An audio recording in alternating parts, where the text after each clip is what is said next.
Capital punishment, the form of discipline that enacts retributive justice by executing perpetrators of violent crimes, is practiced in 31 U.S. states.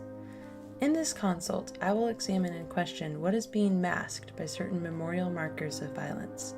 In our commemoration of those who have been abused, oppressed, and killed, are we blinded to other discrete and state-sanctioned acts of abuse, oppression, and killings?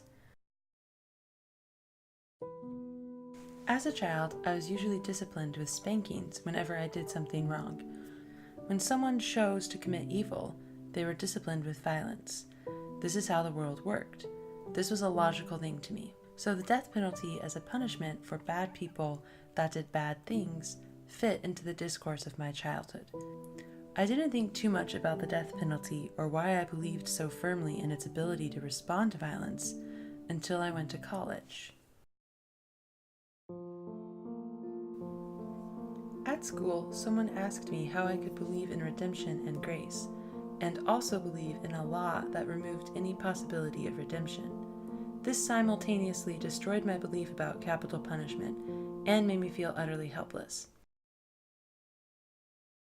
South Carolina, the state where I currently live, is home to the execution of the youngest convict to receive the death penalty, a 14-year-old black boy who was charged with the murder of 2 white girls. He was not given an attorney.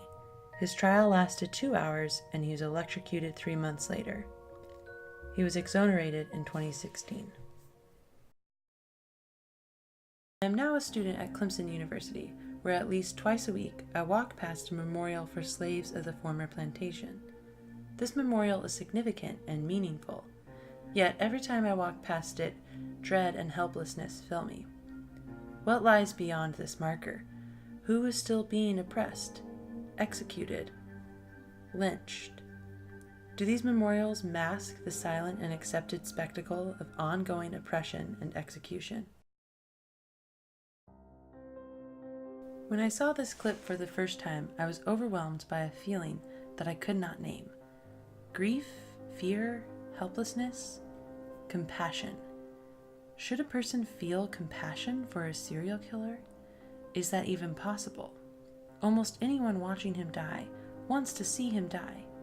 Perhaps they will find peace in his death. But when do we choose mercy and grace?